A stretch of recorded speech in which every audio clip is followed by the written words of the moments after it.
wildlife, to protect landowners, to allow landowners to earn lots of money. We have taxed everybody in Europe, used that tax of hard-working people to give to the landowners that's then been used to destroy wildlife.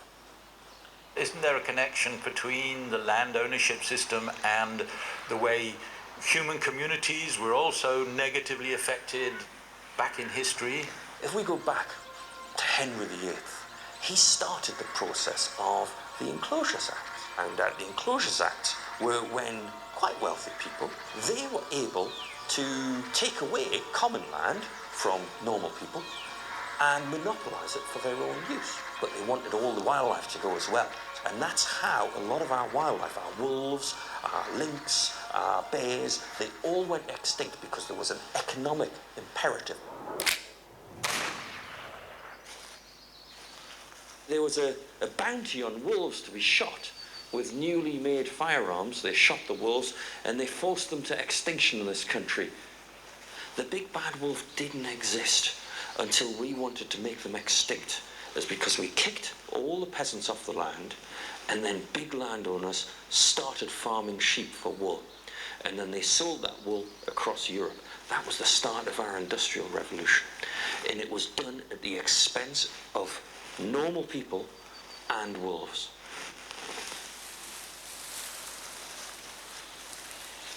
So it was this same property rights in land which victimized humans and our fellow species.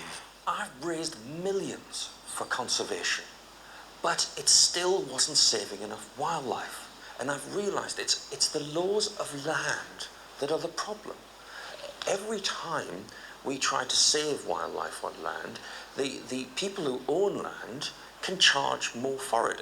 If we try to buy nature reserves, or if we try to get government control on land, landowners always seem to win. They can't seem to lose financially in the system. So you're saying that landowners are cashing in on the current awareness that we are extinguishing whole species on this planet? Landowners aren't silly. They know what's happening in the conservation environment. I might have £5 million to buy some land, but all that means is the nature reserve is going to cost 20 times as much. So the price just keeps on going up and up and up, no matter how much money we raise. What is the alternative? The journey of discovery I've gone on is to try and understand economics. And this is where I started discovering the ideas of taxing land instead of taxing people's income. Because if land isn't taxed, people can own it without any obligation to the rest of society. That's the problem. We need obligations on landowners, just as we have all got obligations to treat other people well, so landowners have obligations to look after wildlife on their land. But landowners will say that you're now confiscating their land by charging them for occupying that land. Is that a fair thing to do? Ownership of a land, I think, should be protected. Landowners should be custodians of their land, and they should have a right to make money from that land. But if you hold land from other people's use and you get all the benefits of that land, that's not right. That's not what land ownership should be. The wildlife should have rights, and people should have rights to access and enjoy that land as well.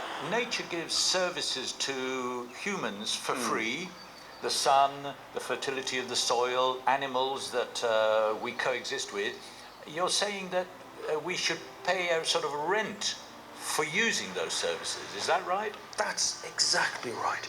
We should forget about income tax and national insurance and VAT, and we should think about taxing the resources that people use, land, oil, the minerals from the ground. That is where the revenue of the government should come from. But that means we would be able to stop taxing people's earned incomes, their wages. That's the beauty of not having taxes on our labour, is you'll free up people's efforts. We'll have more industry. It'll create lots more jobs, especially in the countryside. If farmers' labour isn't taxed, they can look after animals much better. They can employ more people. As a parity, we could employ more people to look after our wildlife if that labour wasn't taxed. But I'd be very happy to pay rent for the use of the land that we have and for the use of the natural resources that we use in our efforts.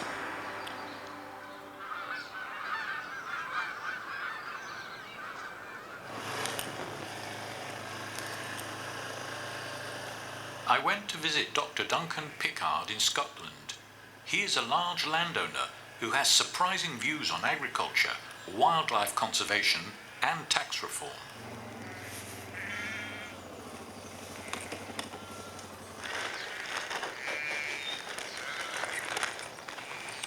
Landowners should be part of the solution to the conservation issue, not the cause of the problem.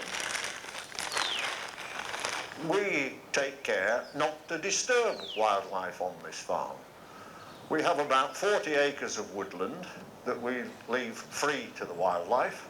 We have about a mile of riverbank, which again, we are careful not to spread fertiliser or sprays on.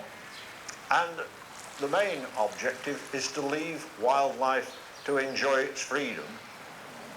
It would be more appropriate to penalise landowners who destroy wildlife habitats rather than paying them subsidies to do nothing. Leave the wildlife to look after itself.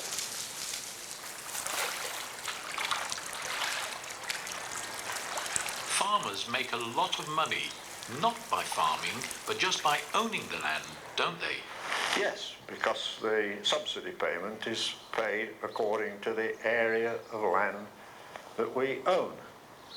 And it seems entirely wrong to me for farmers to be given non-means tested income support when they're already very wealthy. How much can a farm landowner actually receive as an annual subsidy income? Well, there are several farmers in Scotland who have a subsidy income of £1 million and more. There is no doubt that all subsidies eventually end up increasing the price of land, farmland in particular. And even subsidies paid for conservation increase the price of the land which is eligible for the subsidy. I would like to see the end of all subsidies. But Dr. Pickard, you're a landowner. Yes. Yes, but that's the system. And if I want to farm, I have to live with the system that I've got. But I prefer to make the case that I'm making from the inside of the industry rather than as an outsider shouting from the sidelines. The system currently says that the more people I employ, the more employment taxes I pay. There's no shortage of work on the farm, but the inhibitory effect of the tax system means that as soon as I employ somebody, we have to pay the government because we've done that. We own about 640 acres of farmland that must be worth about £3 million on the open market, but we'd be prepared to pay an annual rent on every acre of that land, provided the government would get rid of all the harmful taxes like income tax and VAT.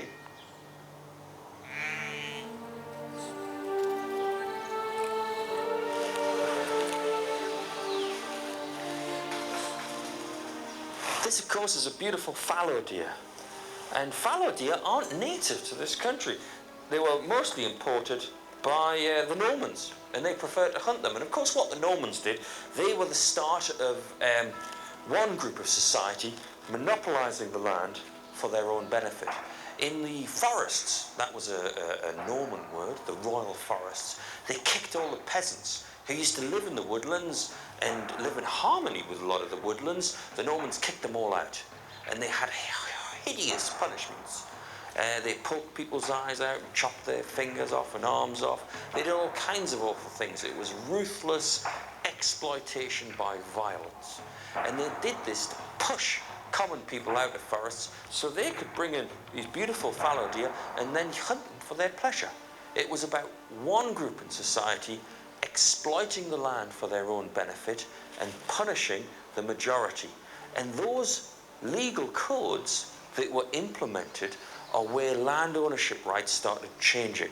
And that's what caused the problem today. We need to change the legal basis of land ownership from our Norman conquerors back to a system that allowed people to share in the land and share the fruits of the land. My name is Polly Higgins, and my concern is, in fact, we're seeing violence against the planet. I met Polly Higgins. She's a London lawyer who has strong views about the legal protection of the environment and endangered species.